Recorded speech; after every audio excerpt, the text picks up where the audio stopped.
IView news TV వార్తలకు స్వాగతం. ముందుగా వార్తల్లోని ముఖ్యాంశాలు.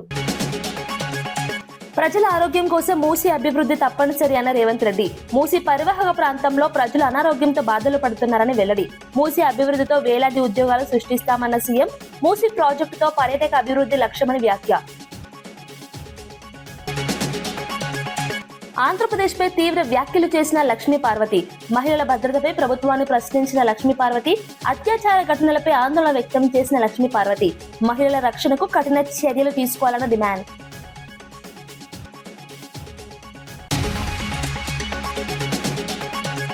కొండగట్టు పాదయాత్ర రాజకీయాలకు అతీతమన్న బండి సంజయ్. భక్తి భావంతోనే పాదయాత్ర చేస్తున్నానన్న బండి. అంజన్నకు మొక్కు తీర్చుకునేందుకే పాదయాత్ర అని వ్యాఖ్య. కొండగట్టు యాత్ర ఆధ్యాత్మిక యాత్ర అని వెల్లడి.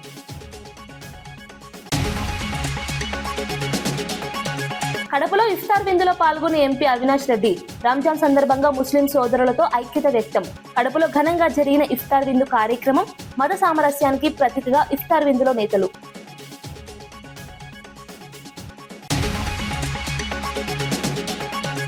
మూసీ ప్రక్షాళనకు మద్దతు కాని ఇళ్ల కూల్చివేతకు వ్యతిరేకమన్న రామచంద్రరావు. పేదల ఇళ్లను కూల్చడం సరైంది కాదన్న బీజేపీ నేత.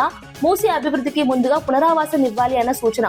సబర్మతి తరహాలో ముందుగా పునరావాసం ఇవ్వాలన్న డిమాండ్. ఎల్బీ నగర్ నియోజకవర్గంలోని హయత్ నగర్ ప్రాంతంలో రోడ్డు విస్తరణ పనులకు మంత్రి కోమటిరెడ్డి వెంకటరెడ్డి శంకుస్థాపన చేశారు.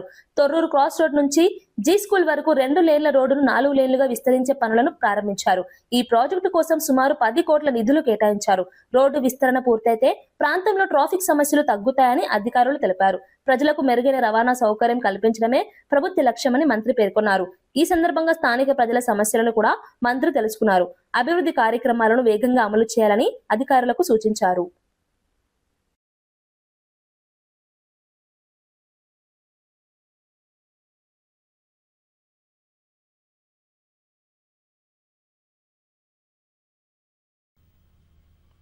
ఈ ప్రాంతంలో ట్రాఫిక్ పెరిగిపోయి గ్రామాలకు వెళ్ళి వచ్చి ఎక్కువ సెటిల్ అవుతూ, ఎందుకంటే అటు వ్యవసాయం చేసుకోవచ్చు, పిల్లల చదువుల కోసం రాను రాను ట్రాఫిక్ పెరుగుతున్న సమయంలో ఈ రోడ్డు మనం ఇవాళ శంకుస్థాపన చేసుకుని విపరీతమైన రద్దీ ఉండే. నేను ఎంపీగా ఉన్నప్పుడు కూడా చూసినాను. దాన్ని 4 లేన్ గా మార్చుకుంటూ మళ్ళా రైల్వే స్టేషన్ కలపడానికి మనకు అదనంగా 8 కోట్లు కావాలన్నారు. దాన్ని కూడా శాంక్షన్ చేయడం జరిగింది. వారం రోజుల్లో దానికి సపరేట్ టెండర్ పెడతాం. ఇదేమో టెండర్ కూడా అయిపోయింది. సోమవారంకి వెళ్ళి పని కూడా మొదలు పెడతాం. ఆయిల్ ఫామ్ సాగు రైతులకు మంచి ఆదాయాన్ని అందిస్తుందని మంత్రి పొన్నం ప్రభాకర్ తెలిపారు. నర్మెడలో ఏర్పాటు చేసిన ఆయిల్ ఫామ్ ఫ్యాక్టరీని పరిశీలించిన అనంతరం మీడియాతో మాట్లాడారు. గుజరాత్ లో గ్రామీణ స్థాయి నుంచి పాల సేకరణ జరిగి అమూల్ సంస్థ దేశవ్యాప్తంగా విస్తరించినట్లు గుర్తు చేశారు. అదేవిధంగా తెలంగాణలో ఆయిల్ ఫామ్ సాగును ప్రోత్సహించాలని ప్రభుత్వం నిర్ణయించిందన్నారు. గతంలో ప్రతిపాదనలు మాత్రమే ఉన్నప్పటికీ మంత్రి తుమ్మల నాగేశ్వరరావు 300 కోట్ల నిధులతో ఆయిల్ పామ్ ఫ్యాక్టరీని పూర్తి చేశామని చెప్పారు. ఈ ఫ్యాక్టరీ వల్ల రైతులకు పెద్దగా లాభం ఉంటుందని పేర్కొన్నారు. ప్రకృతి వైపరీత్యాల నేపథ్యంలో రైతులు ఆయిల్ పామ్ సాగుపై దృష్టి పెట్టాలని సూచించారు. యావత్ తెలంగాణలో ప్రతి జిల్లాలో కూడా ఫ్యాక్టరీ పెట్టి, ముఖ్యంగా సిద్దిపేట జిల్లాకు సంబంధించినటువంటి ఈ ప్రాంత రైతాంగానికి ఉపయోగపడే విధంగా ప్రభుత్వ పరంగా 300 కోట్ల రూపాయలతోటి నిర్ణయం గతంలో జరిగిన అమలంతా కూడా వీరి నేతృత్వంలోనే, కార్యాచరణ అంతా కూడా నేను ఈ సంవత్సరం కిందకి వచ్చి చూసినప్పుడు సార్ తోటి, దాని తర్వాత మధ్యలో అనేక సందర్భాలు చూసినప్పుడు ఇప్పటికీ కంప్లీట్గా మార్పు జరిగి ఈ ప్రాంత రైతాంగాన్ని ఉపయోగపడే విధంగా తీర్చిదిద్దినటువంటి తుమ్మల నాగేశ్వరరావుకు ధన్యవాదాలు తెలియజేస్తూ, ఒకటే మాట, ఆయిల్ ఫామ్ను ఈ ఫ్యాక్టరీకి 50 కిలోమీటర్ల దూరం ఉన్నటువంటి వాళ్ళందరూ మీరు పంట మార్పిడి కింద మీరు గతంలో ఏ పంటలు వేసినా మంచిదే. ప్రస్తుతం ఉన్న ప్రకృతి రీత్యా, కోతలు బెడదల రీత్యా, మార్కెట్ రేట్ల దృష్ట్యా ఆయిల్ ఫామ్ పంటలు వేసుకోమని సందర్భంగా నేను కూడా కోరుతా ఉన్నా. తప్పకుండా ఈ ఫ్యాక్టరీకి అయ్యేంత ఇప్పుడు, ఎందుకంటే ఫస్ట్ ఫేజ్లో క్వార్టర్ ప్రొడక్షన్ తోటి స్టార్ట్ చేస్తారు. దీనికి హైయెస్ట్ కెపాసిటీ ఉంది.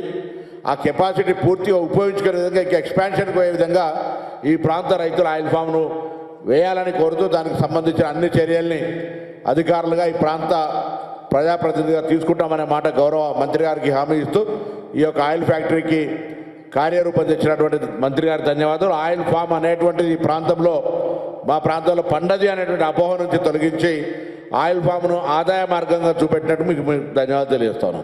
పెద్దలు గౌరవ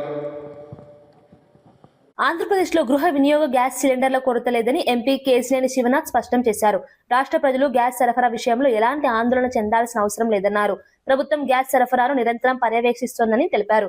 వినియోగదారులకు ఎలాంటి ఇబ్బందులు లేకుండా సిలిండర్ల పంపిణీ జరుగుతోందని చెప్పారు. గ్యాస్ సిలిండర్లను బ్లాక్ మార్కెట్లలో విక్రయించే వారిపై కఠిన చర్యలు తీసుకుంటామని హెచ్చరించారు. ప్రజలు వదంతులను నమ్మకుండా అధికారిక సమాచారం ఆధారంగా వ్యవహరించాలని సూచించారు.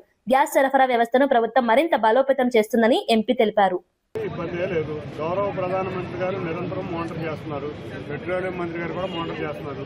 నేను కూడా ఏపీసీఎల్కి వెళ్ళి సిలిండర్లు చెక్ చేస్తున్నాం. ఈ వదంతులను అడ్డు పెట్టుకుని కొంతమంది బ్లాక్ మార్కెట్లో అమ్మడానికి చాలా రకాల వదంతులు చేస్తున్నారు. అటువంటి వదంతులు చేసిన వారిని, బ్లాక్ మార్కెట్లో అమ్మడానికి ప్రయత్నించిన వారిని కఠినంగా శిక్షిస్తాం. ఇరాన్ నుంచి మనకి సూయజ్ కెనాల్లో నౌకల్ని అలౌ చేస్తున్నారు. కాబట్టి ఎవ్వరు వరి అవ్వద్దు. ఈ వదంతులే నమ్మొద్దు. మీరు ప్యానిక్ అయి లైన్లో నుంచి గ్యాస్ బుకింగ్ చేయొద్దు. అవసరం ఉంటేనే చేసుకోమని కోరుకుంటున్నాను. ప్రధాని నరేంద్ర మోదీ అస్సాంలో భారీ అభివృద్ధి ప్రాజెక్టులకు శ్రీకారం చుట్టారు. సిల్చార్లో 23,550 కోట్ల విలువైన పలు అభివృద్ధి పనులను ప్రారంభించారు. ఇందులో భాగంగా సిల్చార్ షిల్లాంగ్ ఎక్స్ప్రెస్ వే నిర్మాణానికి కూడా శంకుస్థాపన చేశారు. ఈ ప్రాజెక్టు విలువ సుమారు 22,864 కోట్లుగా ఉంది. ఈ ఎక్స్ప్రెస్ వే నిర్మాణంతో అస్సాం మరియు మేఘాలయ రాష్ట్రాల మధ్య రవాణా సౌకర్యం మెరుగుపడనుంది. ఈ సందర్భంగా ప్రధాని మాట్లాడుతూ కాంగ్రెస్ పార్టీ ప్రజల్లో భయాలు సృష్టిస్తోందని విమర్శించారు. బీజేపీ ప్రభుత్వం అభివృద్ధి కార్యక్రమాలకు ప్రాధాన్యత ఇస్తుందని చెప్పారు. గతంలో అభివృద్ధి లేక వెనుకబడిన ప్రాంతాలను ఇప్పుడు ముందుకు తీసుకువస్తున్నామని పేర్కొన్నారు.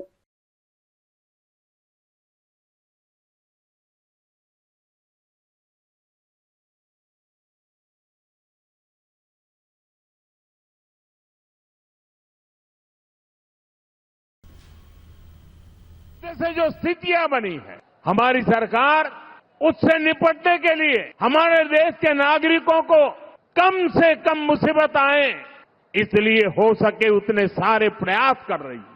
इस समय कांग्रेस से उम्मीद थी कि वो एक जिम्मेदार राजनीतिक दल की भूमिका निभाए, लेकिन कांग्रेस देश हित के इस महत्वपूर्ण काम में भी फिर एक बार फेल हो गई.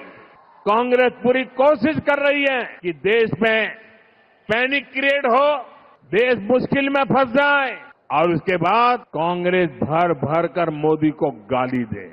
और कांग्रेस असम के लिए, देश के लिए कांग्रेस का कोई विजन ही नहीं है. इसलिए इन्होंने अफवाहों को, झूठ प्रपंच को ही और जैसे झूठे रील बनाने की इंडस्ट्री खोल के रखी है, उसी को हथियार बना दिया है. दुनिया में जो ताकत है, भारत के तेज विकास को नहीं पचा पा रही. जिन विदेशी ताकतों को देश की प्रगति रास नहीं आ रही, कांग्रेस, देश का दुर्भाग्य देखिए, कांग्रेस उनके हाथ की कठपुतली बनती जा रही है. इसलिए असम के हर नागरिक को, हर नौजवान को कांग्रेस से सावधान रहना है. ఆంధ్రప్రదేశ్లో జరుగుతున్న ఘటనలపై నందమూరి లక్ష్మీ పార్వతి తీవ్ర వ్యాఖ్యలు చేశారు. రాష్ట్రంలో మహిళలపై జరుగుతున్న అత్యాచార ఘటనలు ఆందోళనకరంగా ఉన్నాయని అన్నారు. చిన్న పిల్లల నుంచి వృద్ధుల వరకు ఎవరిని వదలకుండా నేరాలు జరుగుతున్నాయని వ్యాఖ్యానించారు. ఈ పరిస్థితిని చూసి రాష్ట్రానికి అత్యాచార ఆంధ్రప్రదేశ్ అనే పేరు పెట్టుకోవచ్చని అన్నారు. గిన్నీస్ బుక్ కూడా పంపాలని అనిపిస్తోందని వ్యాఖ్యానించారు. మహిళల భద్రతపై ప్రభుత్వం మరింత కఠిన చర్యలు తీసుకోవాలని కోరారు. మహిళలపై జరిగే నేరాలను అరికట్టేందుకు పోలీసులు కట్టుదిట్టమైన చర్యలు తీసుకోవాలని సూచించారు. ప్రపంచంలో కూడా బహుశా ఏ దేశంలో కూడా ఇన్ని అత్యాచారాలు వచ్చిన 2 సంవత్సరాల్లోనే కొన్ని వేలు దాటిపోయినాయి. మరి ఎక్కడికక్కడ ఒక్క కేసు కూడా ఇంతవరకు వాళ్ళని అరెస్ట్ చేయటం గానీ, లేకపోతే వాళ్ళ మీద కేసు బుక్ చేయటం గానీ స్వయంగా ఎమ్మెల్యేలు చేస్తున్నారంటే ఇంతకంటే నీచం ఏమన్నా ఉందా? మూసీ నదిలో కలుషిత జలాలు ప్రవహించడం వల్ల లక్షలాది మంది ప్రజలు తీవ్ర ఆరోగ్య సమస్యలు ఎదుర్కొంటున్నారని మంత్రి కోమటిరెడ్డి వెంకటరెడ్డి తెలిపారు.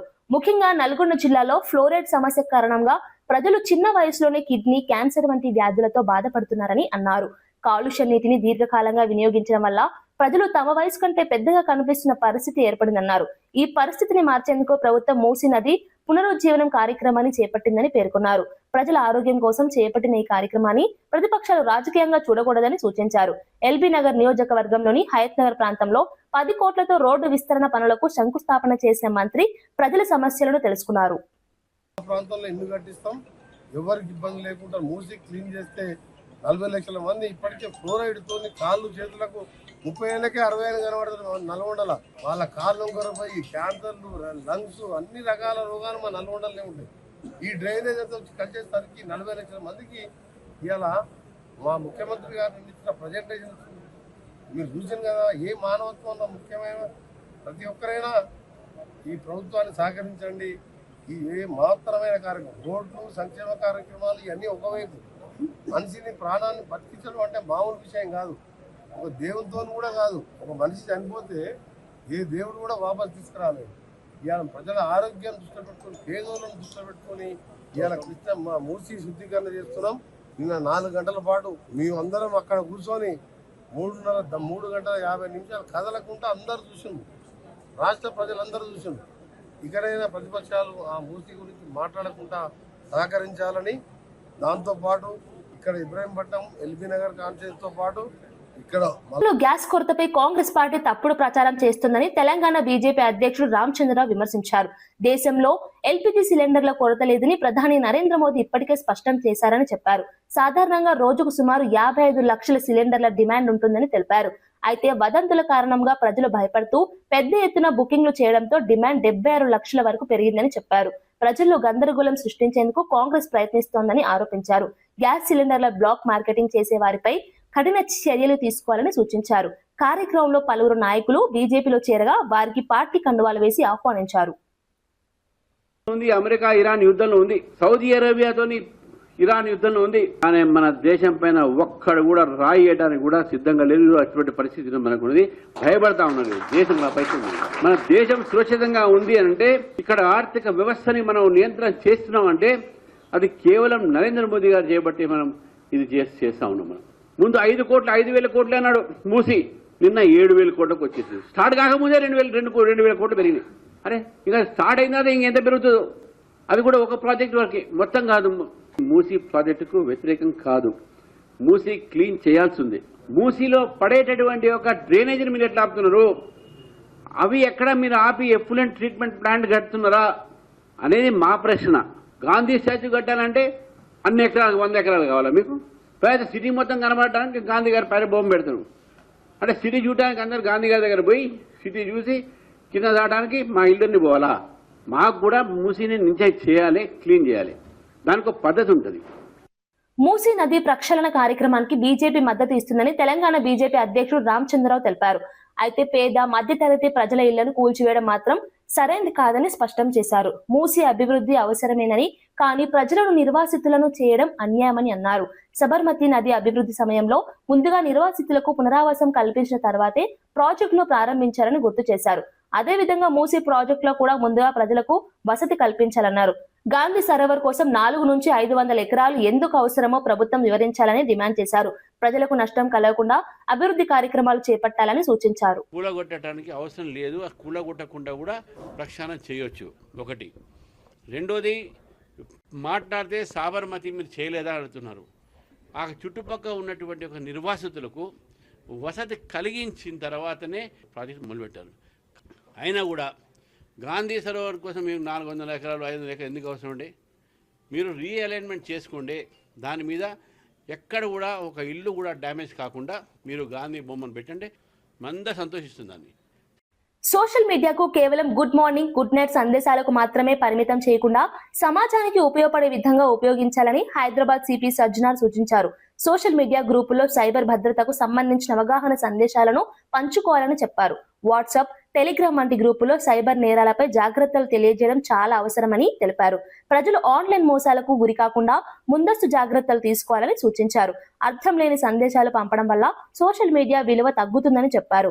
డిజిటల్ ప్రపంచంలో భద్రత చాలా ముఖ్యమని పేర్కొన్నారు. ప్రతి వ్యక్తి సైబర్ భద్రతపై అవగాహన పెంచుకుంటేనే నేరాలను తగ్గించగలమని సిపి సజ్జనార్ తెలిపారు.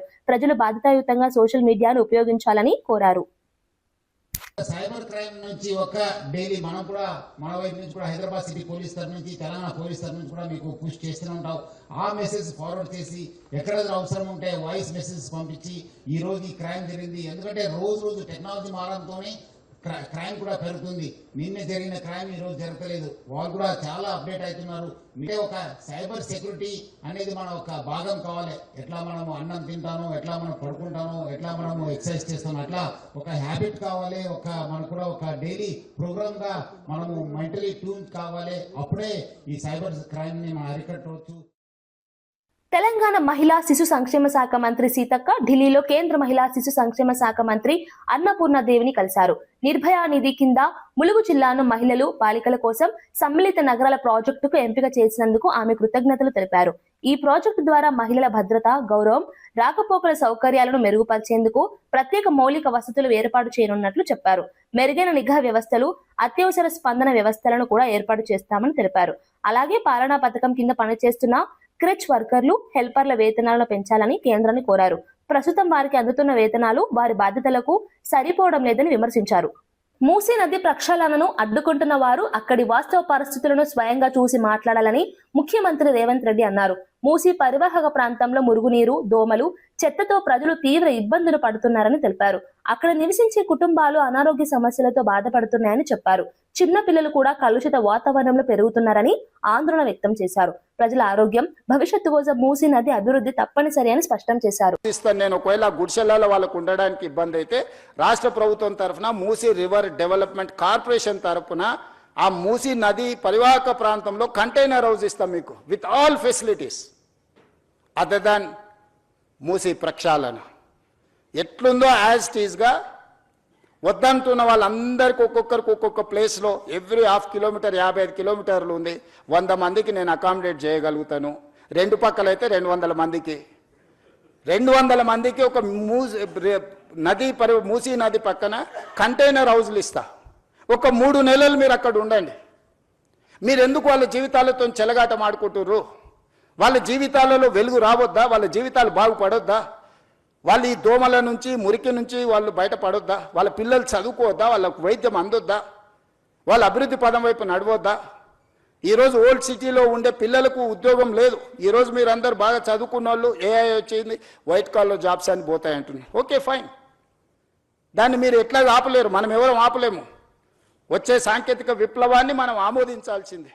మనకి ఇష్టం ఉన్నా లేకున్నా అది మనల్ని దాటుకొని వెళ్ళిపోతూనే ఉంది.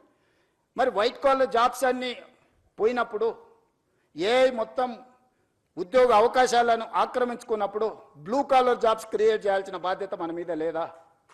బ్లూ కాలర్ జాబ్స్ క్రియేట్ చేయకుండా, వాళ్లకు సాంకేతిక నైపుణ్యాన్ని అందించకుండా, రీస్కిల్ అప్స్కిల్ చేయకుండా, సెల్ఫ్ ఎంప్లాయ్మెంట్ క్రియేట్ చేయకుండా, మూసీ నది పరివాహక ప్రాంతాన్ని నైట్ ఎకానమీ కింద మార్చి ప్రపంచ దేశాలతో పోటీ పడకుండా, ఒక పర్యాటక క్షేత్రంగా, ఒక పర్యాటక కేంద్రంగా, ఒక ఆర్థిక వ్యవస్థగా అభివృద్ధి చేసుకోకుండా ఇంకా వెనక్కి వెళ్ళిపోదామా? రాతి యుగాల వైపు ప్రయాణిస్తామా?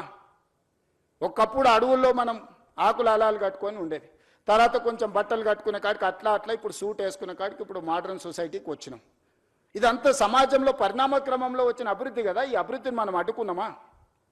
100 సంవత్సరాల క్రితం వచ్చిన వరదల్ని దృష్టిలో పెట్టుకొని నిజాం చేసిన దాంట్లో 10% కూడా ఈరోజు మనం చేయాలనే ప్రయత్నం చేయకపోతే ఈ చరిత్ర మనల్ని క్షమిస్తుందా? ఈ చరిత్ర తిరగ రాసుకోవాల్సిన అవసరము, ఇప్పుడు రాయకపోతే ఎప్పుడు రాయలేమన్న పరిస్థితులు ఈ మేధావులకు అర్థం కావడం లేదా? ఇవాళ defence, they don't give even single inch of land. They don't allow you to see that land. Today I wanted to appreciate my army people and my defense minister. He has prepared to give 100+ acres in Bapu Gandhi Sarovar, where our army people are training, Agniveers are training there. They have decided to shift their Agniveer training camp some other place, and they are giving 100+ acres for this Gandhian ideology, where the Moosi is going to come up. అంటే దేశ సరిహద్దుల్లో భద్రతగా ఉండి దేశాన్ని కాపాడే వీర సైనికులు కూడా వందలాది ఎకరాల వాళ్ళ భూములను మూసీ నది కొండగట్టు ఆలయానికి తాను చేపట్టిన పాదయాత్ర పూర్తిగా ఆధ్యాత్మిక యాత్ర అని బీజేపీ నేత బండి సంజయ్ తెలిపారు. ఈ యాత్రకు రాజకీయాలతో ఎలాంటి సంబంధం లేదని స్పష్టం చేశారు. దేశ సేవ, ధర్మ రక్షణ కోసం ఎన్నికల్లో పోటీ చేశామని అన్నారు. అంజన్ ఆశీస్సులతో కరీంనగర్ లో కాషాయ జెండా ఎగురవేసిన తర్వాత దేవుడికి మొక్కుకున్న మాటను నెరవేర్చుకునేందుకు ఈ పాదయాత్ర చేస్తున్నట్లు తెలిపారు. ప్రజల మద్దతుతో ఎన్నికల్లో విజయం సాధించామని, ఆ విజయాన్ని దేవుడికి అంకితం చేస్తున్నట్లు చెప్పారు. భక్తి భావంతోనే ఈ యాత్ర కొనసాగిస్తున్నానని పేర్కొన్నారు. కొండగట్టు ఆంజనేయ స్వామి ఆలయం తెలంగాణలో ప్రముఖ పుణ్యక్షేత్రమని చెప్పారు. భక్తులు పెద్ద సంఖ్యలో ఆలయాన్ని సందర్శిస్తారని తెలిపారు. ఈ యాత్ర ద్వారా ప్రజల్లో ఆధ్యాత్మిక చైతన్యం పెరగాలని ఆకాంక్షించారు.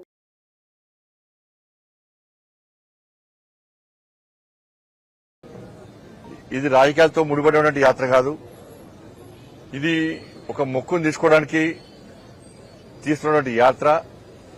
ఒక మంచి ఆలోచనతోని ఒక సంకల్పం తీసుకున్నాం. సమాజ సేవ చేయాలి, దేశ సేవ చేయాలి, ధర్మరక్షణ చేయాలని చెప్పి ఒక సంకల్పం తీసుకుని స్వామివారి కరుణా కటాక్షలతో ఎన్నికల్లో పోటీ చేసినాం.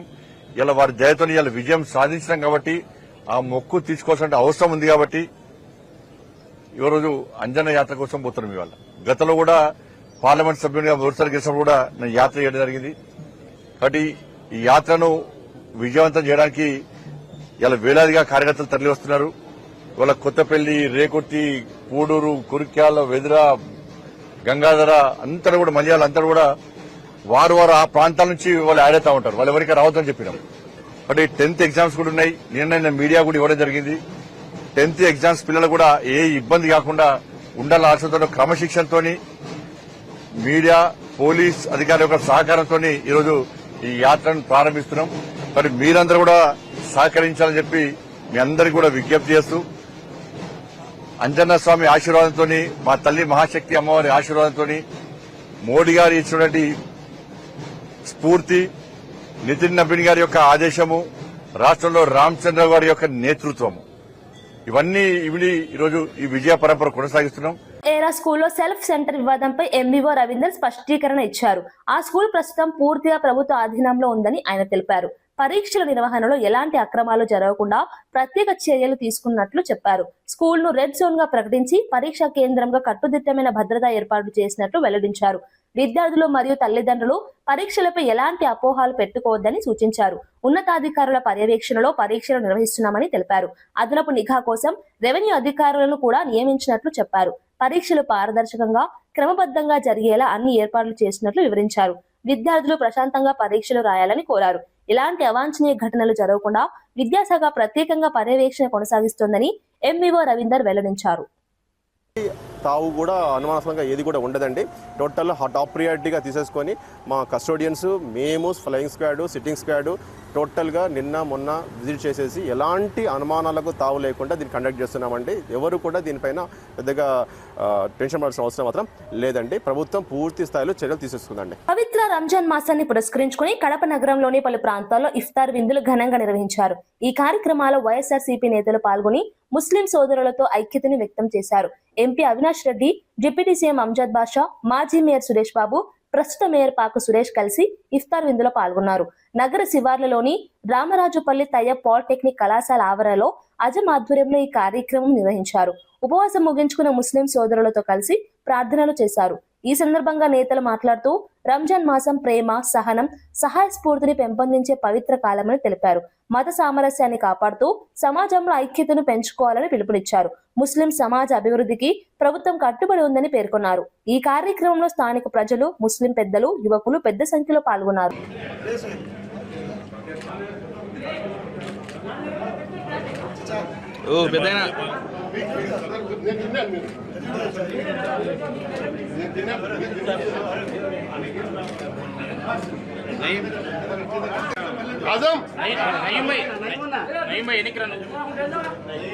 మూసీ నది అభివృద్ధి ముఖ్యమంత్రి రేవంత్ రెడ్డి తీసుకున్న గొప్ప సంకల్పమని కాంగ్రెస్ నేత చెనగాని దయాకర్ అన్నారు.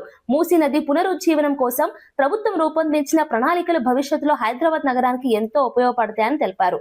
మూసీ పరివాహక ప్రాంతంలో నివసించే వేలాది కుటుంబాలు ప్రస్తుతం అనారోగ్య సమస్యలు, మురుగునీరు, దోమల సమస్యలతో బాధపడుతున్నాయని చెప్పారు. ఈ పరిస్థితిని మార్చేందుకు ప్రభుత్వం పెద్ద ఎత్తున చర్యలు చేపట్టిందన్నారు. మూసీ నది అభివృద్ధి ప్రాజెక్టును ప్రజలకు వివరించేందుకు పవర్ ప్రెజెంటేషన్ నిర్వహించడం మంచి చర్య అని పేర్కొన్నారు.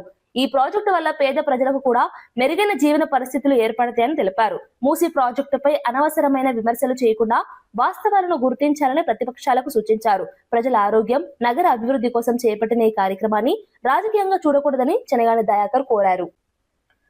ఒక పెద్ద ఎత్తున అభివృద్ధి చేయాలనేది ముఖ్యమంత్రి గారు తీసుకున్న నిర్ణయం. ఇది గొప్ప నిర్ణయంగా భావిస్తా ఉన్నాం. మూసీ శుద్ధీకరణ అభివృద్ధి అనేది భావితరాల భవిష్యత్తుకు, ఇవాళ రాబోయే తరాలకు కూడా మూసీ నది యొక్క అవసరాలను తీర్చిదిద్దే విధంగా తయారు చేయాలనేది ముఖ్యమంత్రి గారి యొక్క సంకల్పంగా భావిస్తా ఉన్నాం. 27 నెలలుగా మూసీ నది యొక్క శుద్ధీకరణ, అభివృద్ధి, ప్రక్షాళన వివిధ ప్రాంతాలలో, వివిధ దేశాల్లో అనేక ప్రాంతాలను సందర్శించి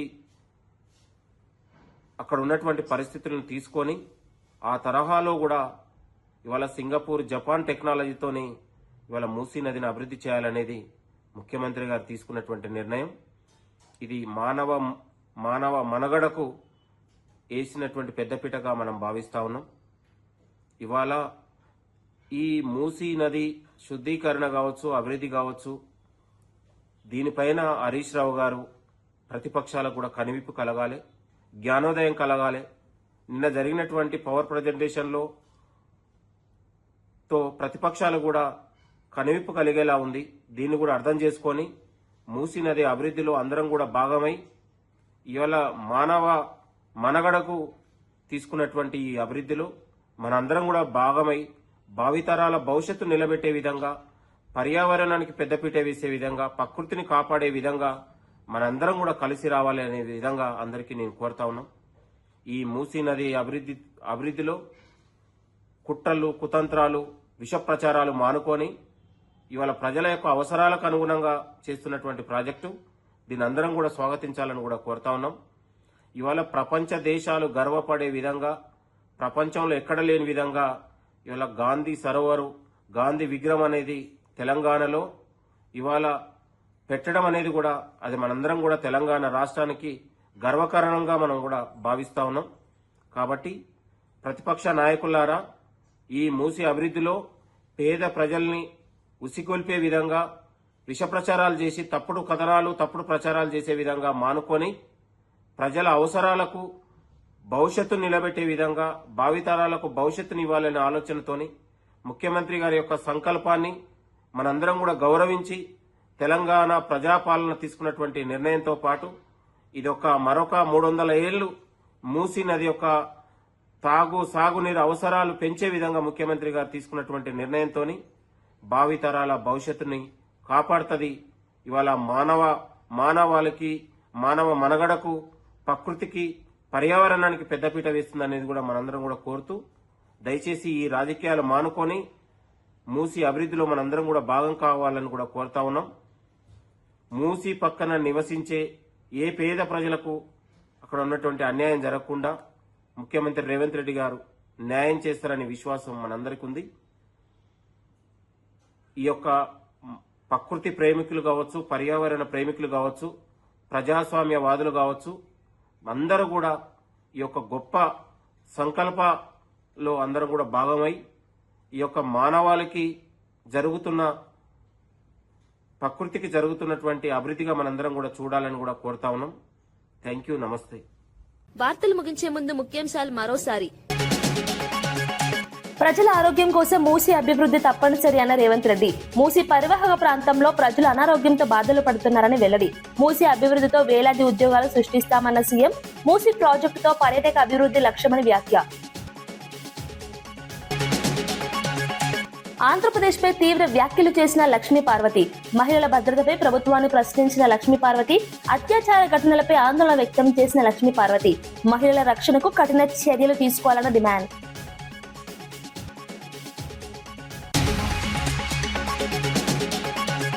కొండగట్టు పాదయాత్ర రాజకీయాలకు అతీతమన్న బండి సంజయ్. భక్తి భావంతోనే పాదయాత్ర చేస్తున్నానన్న బండి. అంజన్నకు మొక్కు తీర్చుకునేందుకే పాదయాత్ర అని వ్యాఖ్య. కొండగట్టు యాత్ర ఆధ్యాత్మిక యాత్ర అని వెల్లడి.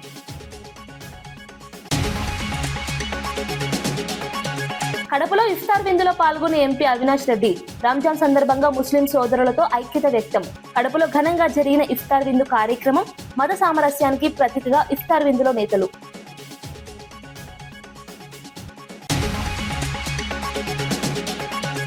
మూసీ ప్రక్షాళనకు మద్దతు కాని ఇళ్ల కూల్చివేతకు వ్యతిరేకమన్న రామచంద్రరావు. పేదల ఇళ్లను కూల్చడం సరైంది కాదన్న బీజేపీ నేత మూసీ అభివృద్ధికి ముందుగా పునరావాసం ఇవ్వాలి అన్న సూచన. సబర్మతి తరహాలో ముందుగా పునరావాసం ఇవ్వాలన్న డిమాండ్. ఇవి ఈనాటి వార్తా విశేషాలు. మరో బులెటిన్లో మళ్ళీ కలుద్దాం. నమస్కారం.